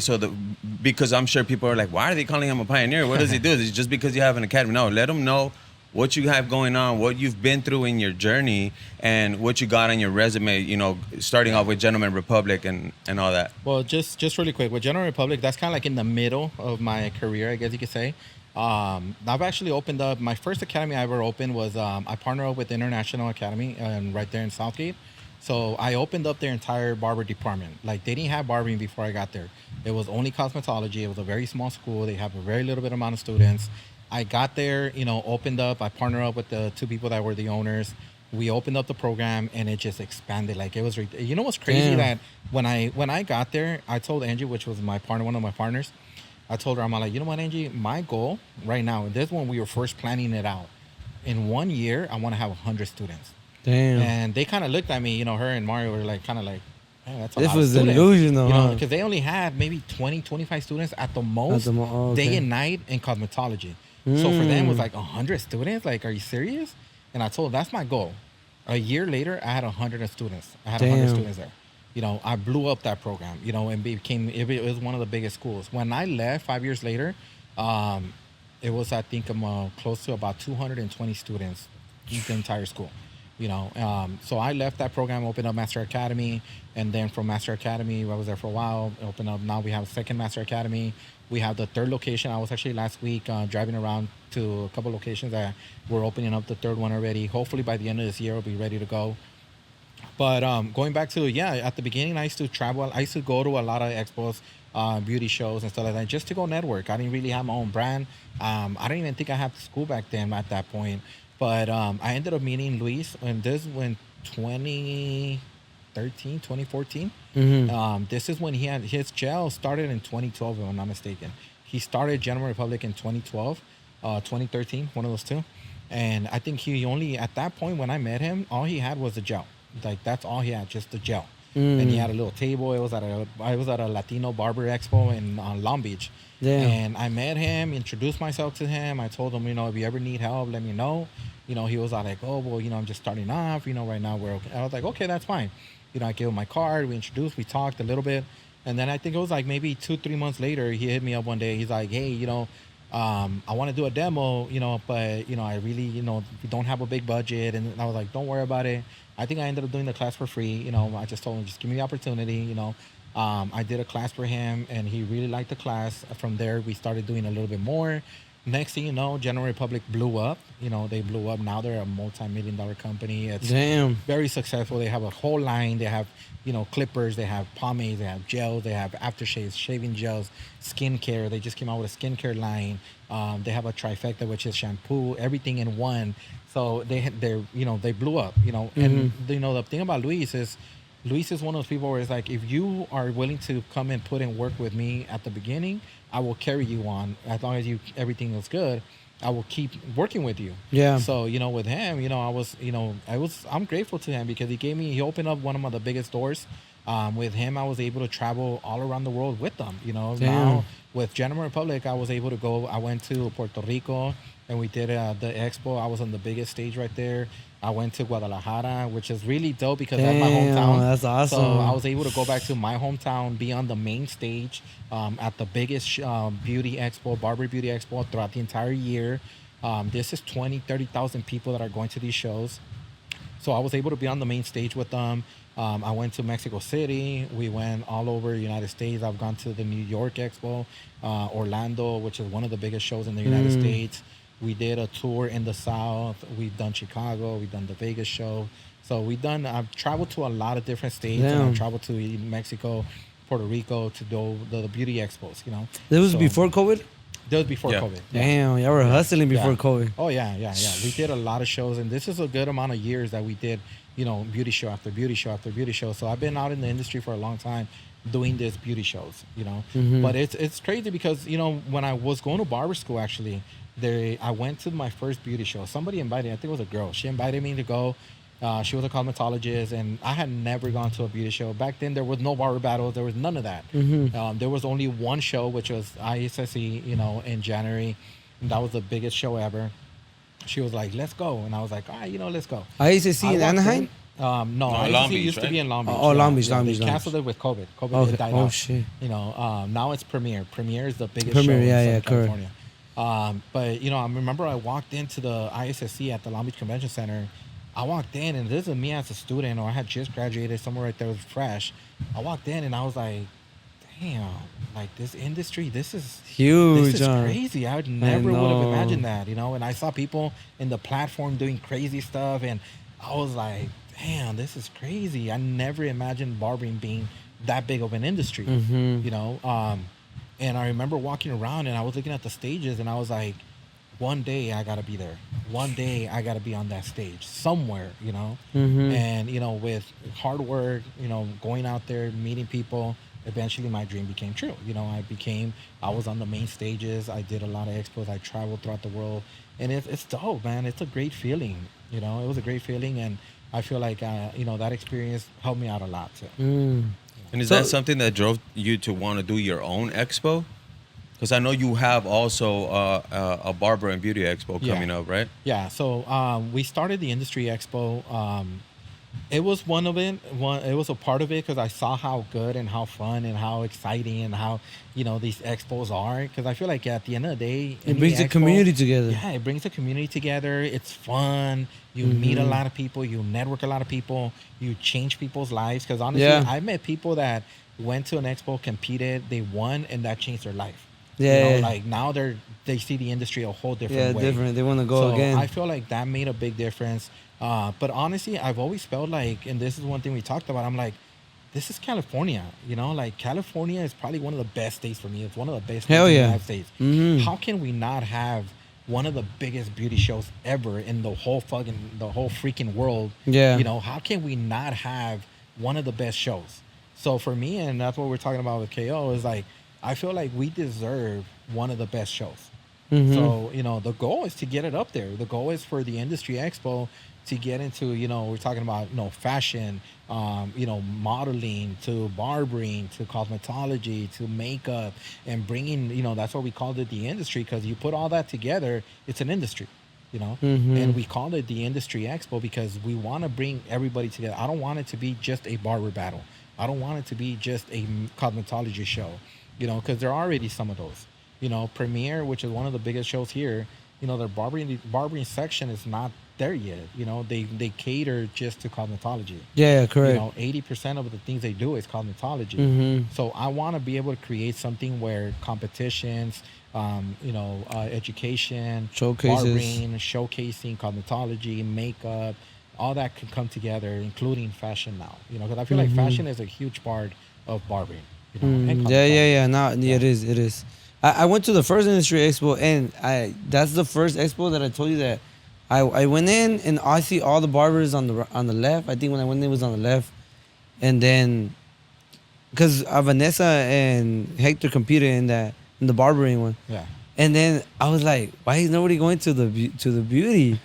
And I go kill, and I see a lot of people like sitting down, taking class. I'm just like, damn, everyone's disregarding the beauty industry. Like, there's a lot of talent. I think you guys had like a braid. Yeah, we A have a braiding competition, like, the makeup, Makeup. I was just like, Yeah. what? Yeah. And me, I was there the more of the time than in the bar one, Yeah. because I was looking at the makeup, and I was like, damn, this is dope. Yeah, It's hella dope. There's a lot of creativity, Mhm. And I feel like that's one of the things that sets us apart from all the other barber battles that are going on or competitions, is that you're gonna see a lot of stuff. You're gonna see again makeup competition, nail competition, braiding competition, classes everywhere. You have education, you have drinks, you have music, you have all kinds of stuff going off at the same time. Correct. I was gonna tell you. So you say you were gonna. I was gonna ask you. You're out of the industry a little bit, right? So you haven't been too much with them, right? Yeah. What about like have you been keeping up with the top people in the beauty and in the barber industry? And who are those people? And if not, I think I would like to mention some to you that I think are like dominating Yeah. Los Angeles. I mean, and that's what we were talking about with KO last time too. Is I tell them like, I think in this industry, if you're not out there, you die out. You have to stay out there. Yeah. You gotta be, meeting people, because Correct. honestly, a lot of the heavy hitters, when it was my time, when I was doing their traveling with General Republic, a lot of them died out already. A lot of them, I asked some of the students, and I asked some of the people that are, in the industry right now, and I'm like, hey, do you remember? You know who this person is? And they're like, never heard of them. Never heard of. And I don't want to name names, Yeah. but there's people that I was like, to me, I was like, damn, these guys were heavy hitters, but they're dead now. Now it's like nobody knows who they are. And KO was mentioning all these names, like, oh, we got this person. I'm like, Who I don't even the know hell are they? I Yeah. don't know who they are. Yeah. So It's I just mean, evolution, it yeah, keeps yeah. revolutionizing with all the people and what they're implementing now on the haircuts, who's better at what, and the way they're doing the competitions, or the way that actually social media has just taken it to a whole another level. Like people get noticed more for what they're for, not just the haircut, but the way they do the production, how they show the haircut Yeah. to the public. Yeah. Besides just showing a regular haircut. I do feel like our industry is a lot, kind of like adapting to the way the style of the music industry is. Yeah. In the music industry, I mean, you got like people that come in, like, I'll give you an example. Peso Pluma, right? Mhm. Peso Pluma came in, man, it was ridiculous the hit that he did in the industry. Yeah, yeah. Like ridiculous. People were dying for this guy. Sold out concerts, sold out this. Give it like a year or 2 years. If he doesn't stay up, if he himself doesn't stay up with everything that is changing and keep coming out with new stuff, he's gonna die out quick. Yeah. Quick. Tercer Elemento, where I was just talking to somebody about that.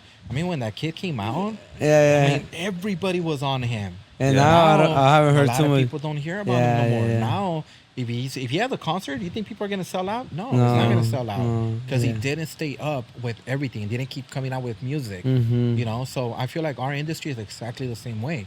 You gotta, yes, you will have your shining moment, but if you don't keep putting in work, you will die out. Yeah. True. I do have a lot of connections. I do have a lot of people that are heavy hitters in this industry, that I connect with and I talk to all the time.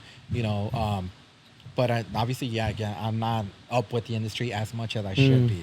Okay. I do feel though, honestly, like it's in my sense, I feel like I needed to kind of like just take a quick break from being updated with everything and really focus on my business. On your businesses, yeah, 'Cause, that's true. You can't be like, they say, jack of all trades, master of none. Yeah. And I do feel like that makes a big. It is true. It's truth. It's It is truth. true. So I do feel like if you want to do something like in order for this podcast to be extremely successful, this needs to be your I have to focus on this. You know, Yeah. you can't be doing this and trying to do an expo and trying to do this. Correct. And trying to open a school Yeah. and trying to have a barbershop Yeah. and trying to, you know, because you will never master any. True. You know? True. Yeah. Correct. Yes, it's good to kind of like have a little bit of coming in from different places. Mhm. But when you really want to make one thing successful, Focus that on. has to be your focus Correct. 100%. you Yeah. know? True. I agree. So I feel like in order, and when I thought about it, I was like, okay, I need Master Academy to grow. I need it to be successful. But honestly, I had the first location for 5 years, but I was so focused on being out there that I wasn't focusing on my business, you know? So I feel like the day that I decided and said, hey, I got to stop being out there so much and really focus in-house to expand is when we opened up Master Academy in Norwalk. Damn. You know, so it was a big change. It was a big drastic change. Mhm. You know, I stopped, you know, I kind of told people like, you got to put that thing that the horses get. You know, Yeah, with the yeah. horses, they cover the sides. So Yeah, they you don't gotta see look straight. everything. They just focus on one thing. They focus on what's in front of them. Yeah. You know, and I feel like you got to kind of do that once in a while. Yes, you're losing out because honestly, I look at Instagram, like, for example, this Sunday, there was an event, right? Yeah. Yeah. And I'm on Instagram and I'm like, damn, that looks so Hey, much fun. fuck. You Yeah, know, I wanna like, be there, I yeah. missed out. Uh. But I had something to do for my business at that point. And I'm like, I gotta stay focused. Yeah. You know, I gotta stay connected to this. You know, I gotta. Yeah. There's a lot of temptation out there. Mhm. You know, and you have to be willing to give up who you are for who you will become. Yeah. You know? True. I agree. So that makes a big. It's difficult how to balance it, and that's where I Yes. was telling you, where like I don't want to be at every age because I'm focusing on something else. Yes. I'm focusing on the things that matter for me, and I think everything at the end of the day is just subjective to that person. Is your own perspective. Whatever you value at the moment, focus on that, right? Maybe the other barber values the other thing, and that's okay. You know, Yeah. he could value all that. Man, maybe you value your school and your business, and that's okay. You know, at the end of the day, as long as you know that you're okay with yourself and you're sticking to your vision, I think that's what brings us Well, the I'll most be honest with fulfillment. you. I think one of the things that's really important, and a lot of people sometimes kind of skip out on this, is partnerships. You know, I'm a strong believer in Yeah, partnerships. yeah, me I too, me believe too. Partnerships are very important because, Mhm. again, like you said, let's say, you know, the industry. KO is out there in the industry. He loves, you know, connecting with people. He likes being out there. You know, he loves all that stuff. That's the person that I need because I'm good at business. I'm good at running stuff. I'm good at organizing. I'm good at getting the connection. But this guy's going to be the face of it, you know? Yeah, you don't always gotta be So, the face. I yeah. tell the people I want to be the mastermind behind it. I don't want to Yes. be the face. Yes. Because at the end, the face is the one that gets. Nah, but you're the mastermind. Like you're getting shit done. You know, Yeah. the face. Yeah. You don't want to be out there. You Yeah. don't want people to know your business. Yeah. You know. Yeah. So That is I true. do feel that, hey, you know, if you want a successful business, you got to learn how to distribute the work. You know, Correct. let people that are good at something do it. And Delegate don't it. be scared or Mhm. don't be greedy and not give it up. You True. know, you have to sometimes give up percentages. You have to give up, you know, financial parts. You have to give up fame. You have to give up stuff to somebody else because that person's going to bring in something that you're lacking. you know? True. Omar, we're gonna conclude with this. When I was at CT Barber Expo, I saw some people, like two people, and then they had a nice car and they were dressed nice, and I was like, and I went up to them like, hey, I'm Diego, I'm from Cali, where you guys from? And I forgot what they told me, and I'm like, what do you guys do? And they're like, oh, we own barber schools. And I'm like, cause I told my mom like I want to open up my barber school too. Like I would like that was one of my goals. You know, right now not too much, but if it ever comes across, then I'll dibble and dabble with it. But I told them, hey, would you suggest anybody to open a barber school? They were like, no, do not open the barber school. Do not open it. And I was like, what the hell? Like you over here like dressed nice car. Like Don't be like me. Don't be successful. They were like, do not do it. It's too much stress. You're not gonna be able to do it. And I was just like, hell no. Like, why would someone tell you not to do it? And he's living this life, right? So now my question to you would be, what advice would you give to anybody that maybe wants to start a barber school, and why they should do it and why they shouldn't do it? I think if you really want to do it because you love education, because you got to love education, you know, like I love education. I love the textbook. You know, I never fell in love with money. I never fell in love with success. Damn. I fell in love with education. Yeah. And I feel like I realized that when I was in barber school, because in barber school, I went to a horrible barber school. I don't want to say no name. I went to a horrible barber school. Yeah. No teaching, no nothing. It was a very small group. We didn't get nobody walk-ins. And But at that point, I was like, I used to get together with groups. I used to bring 2-3 people in and be like, let me show you guys how to do this, and I would show them how to do stuff, and I was showing them how to do things, and I would get groups together. And one day, the actual owner, was there, and I didn't even know he's the owner, right? He walks in and he's looking at me, and he's seeing that I'm doing these groups, and he pulls me to the side, and he's like, I'm the owner of the academy. Like, Yeah. when you're done with this, I want you to do the instructor training. And I was like, there's an instructor training? I'm like, how come your instructors think Yeah, take yeah. that, And then he was like, I'm going to give it to you for free. I just want you to do it. I want you to keep doing what you're doing. And I was like, all right, whatever. So I ended up doing the instructor training with them. And at that point is when I realized, like, I love education, So that's number one thing, is you got to love education, because you're not going to do a good job if you don't like doing it, True. Also, I feel like everything is a stepping ladder. If you want to do things right, you got to go things one step at a time. Sure. And when people ask me, like, Omar, what do you suggest for me to open up a school?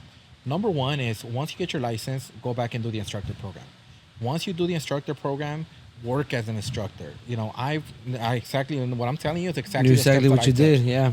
I worked as an instructor, right? Because you have to get the experience of it. From there, I became what is called a supervisor instructor. And as a supervisor instructor, I created my own little curriculum to be able to teach people how to do stuff. From there, I had my shops, and I learned how to manage people.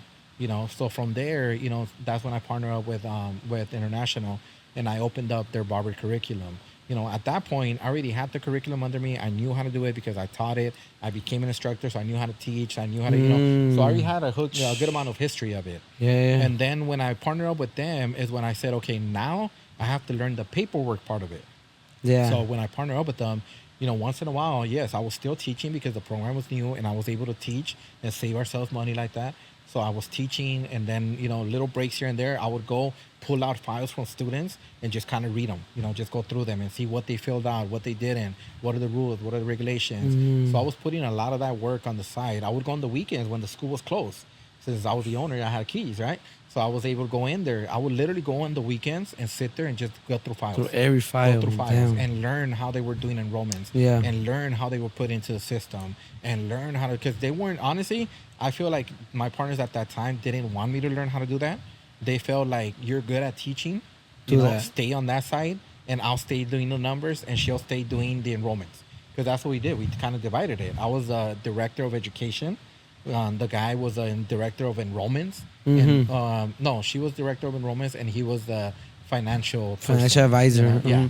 So everybody had their job title, and their thing was like, stick to the education part and don't worry about the enrollments. Don't worry about the financial part. But little did they know that on the weekends I would come in and learn it myself. So I was learning how to do all that stuff, the paperwork part of it. So it was kind of like a stepping stone, and then eventually, once I felt like, hey, I actually created a binder while I was there of everything, all my handouts, my curriculums, the applications, the process of applications, how you enroll somebody, how to promote it, how to market it. When I was there, I started going to, I went to San Diego twice for BPP, which is the Board of Education. They have annual meetings. So I went to 2 of those meetings. One was how to open up a school. So I went to San Diego, I stayed over there for the weekend. I did all that. So there was a lot of work that I put into it before it became where it's at.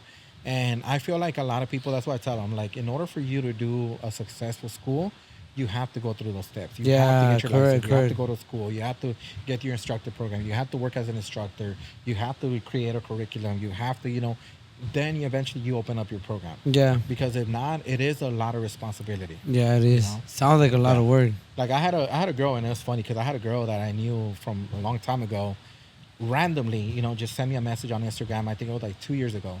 And she's like, hey, Omar, I wanted to see if I can come over so you can show me how to open a barber school.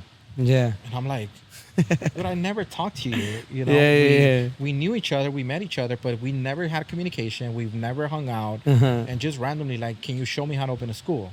Like, and I'm like, well, like, you don't do that. No. Why don't you say, hey, can I come and do a demo in your school? And then we'll sit down and talk. Like, don't just throw out there and say, hey, I want to do the same thing. I want you to show me how you're eating, and I want to give you the same food that you have, but I want to skip through the whole steps. No.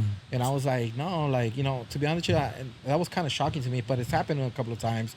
And I always tell people, like, there's always, there's this guy, I don't remember his name, but there's this guy that's a motivational speaker that I listen to a lot. And he has like an accent. He looks Latino, but he's not Latino. He's Armenian or something like that. He actually does driven. Oh, Arbor Preciado. Yeah, Yeah, there you go. yeah. His name was just man. Yeah. I love that guy, man. I love the way he talks. You know? Yeah, Like, he's dope. He's badass. He's you know? Cool. So I was listening to one of the things that he's talking about in one of the presentations, and he was saying that how he introduced himself or how he was able to get into the successful part, and he was talking about how he went up to a person that was very well connected, very well rich. He was rich. He knew a lot of people. He went up to him, and his way of being good with that person is like, what can I do for you? Oh, yeah. Like, how can he's like, I never told him like, hey, can you hook me up with your friends? Can you hook me up with connection? What can you do for me? No, it's what can I do for you? Correct. And I feel like that's where a lot of people get it wrong. You want to learn how to do a school, first come up to me and say, hey, let me help how you. can I help you? Yeah. Let me come and do a class. Let me come and do a demo. You need help with teaching. Here's, I'll cover a class here for you. Like, be able to provide something for somebody so that they want to give back to you. Correct. You can't just go and just ask for something. How can I help you first, and then eventually you might want to help me. Yeah. I agree. And that's where a lot of people they get that wrong. They go and they ask for stuff all the time, and it's like there's nothing wrong with asking, but don't expect everybody to help you. Yeah. True. You gotta work your way up there. Yes. Yeah. Thank you, Omar, for sharing all the information. I think this episode is gonna help a lot of barbers that are dealing with school, dealing with their apprenticeship. Maybe they don't know what route to take. I think you clarify a lot of things for us. I think this is information that a lot of barbers need to hear. Yeah. It's gonna it could help them take their career to the next level as well. You want to know what I'm gonna ask you guys is one question, okay? And I want you to give me just one thing. What is key to success? What if everybody that's listening, right, and they ask you, what's key to success? What's the most important thing that you think is the key to success? I would say discipline. I would say discipline. What about you? I think happiness, like being happy with what you do, and it kind of because you can have all the money in the world and not be happy. Yeah. So those two are super important. If you ask me, what's the key to success? Is patience. And I feel like that's the one that's the most overlooked. Yeah. Patience. You have to have patience. Correct. Especially in this industry, people want to be 0 to hero all the time. And I feel like that's where a lot of people lack. Yeah, patience. You need to be patient. True. Everything will come to you if you work for it. Yeah. It might take a little bit longer, but don't worry about it. It will come. But patience is key. Yeah. Don't rush things. Let everything come to where you're at. And I feel like that's, for me, that's been the most important part. This is 18 years of work. This is not a day. I didn't get my license a year ago. This is 18 years of going step at a time. Yeah. And I always tell everybody, like, everybody that's in this industry that's a heavy hitter right now has a history. They have longevity. Nobody Longevity. From Jay Mayers. We're talking about Jay Mayers. I love that guy. That's one of my really good friends now. This guy's been in the industry for 30 years, 20 years. Yeah, for a long time. Everybody that's a heavy hitter right now was, it took them a long time to get True. there. And a lot of people don't see that. A lot of people get upset and they want to be overnight sensations, and it doesn't work like that. Yeah. Everything is with patience. True. I agree. Yeah. I agree. Thank you, Omar, for being here. We're going to wrap it up. Like I said, I appreciate your story. You have a long journey of success behind your belt, under your belt. I think it's fascinating that you own those 2 barbershops. Thank you. I mean, the 2 barbers academies. You own the barbershop at some point. Yeah. And 3 that barbershops. 3 barbershops. Okay. You own 3 at some point? Yeah. Okay. Yeah. And now you're opening your 3rd school, yeah. academy. I think there's not a lot of barbers doing that. But what I see in you is a lot of passion.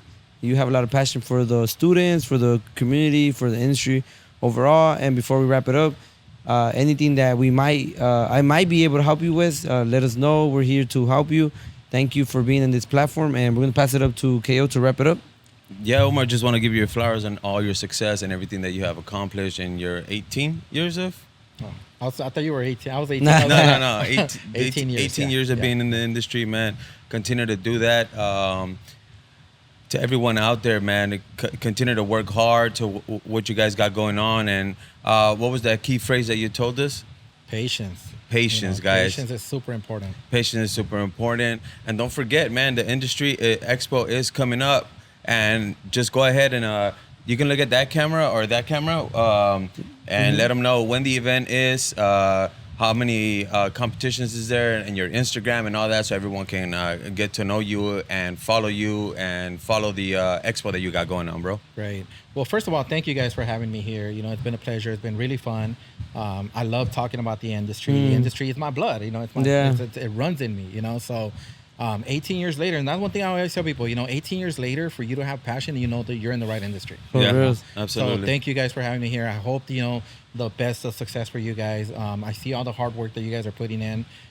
So, you know, I wish you guys the best of success and everything that you can do. Thank you. know? Thank you. But just really quick, you guys. So, yeah, we have the Industry Expo coming up September 22nd. Make sure you guys join us. It's going to be an amazing event. Last time that we did it, we had over like 1,300 people that showed up. So 1,300 people. We have a lot of competitions from barbering to makeup to nails to braiding. This year, we're actually introducing a tag team braiding competition, which I think is going to be really great. We have a lot of vendors. We have everything from beauty to cosmetology to makeup to barbering vendors. We have education all day long. There's a full bar. We have music. Everything that you can think of, it's going to be there. So this is an event that you don't want to miss out. It's a 20,000 square foot indoor location. So there's a lot of parking, a lot of stuff to do. It's an all-day event. We have a taquero. Yeah, somebody said it's going to be selling hot dogs this time. So it's going to be a great event. I hope to see everybody there. You guys can go on our Instagram at the Master Academy one. At the Industry Expo. Just follow us on Instagram. We're going to be posting up all the information there. And hopefully I'll see you guys there.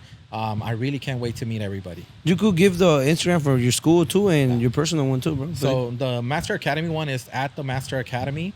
Follow us there. That's where we post up when we have our openings too. So if you're interested in enrolling, that's when we post up when we have enrollments. But just follow us on that at the Master Academy. Yeah. All right. Thank you, Omar, for being here with us today. And make sure you guys go check out this episode. This was our last episode of the season. Oh, wow. Yeah. So thank you for being part of it. Thank you. Let's go. Tune in. Last episode, DTB. Let's go.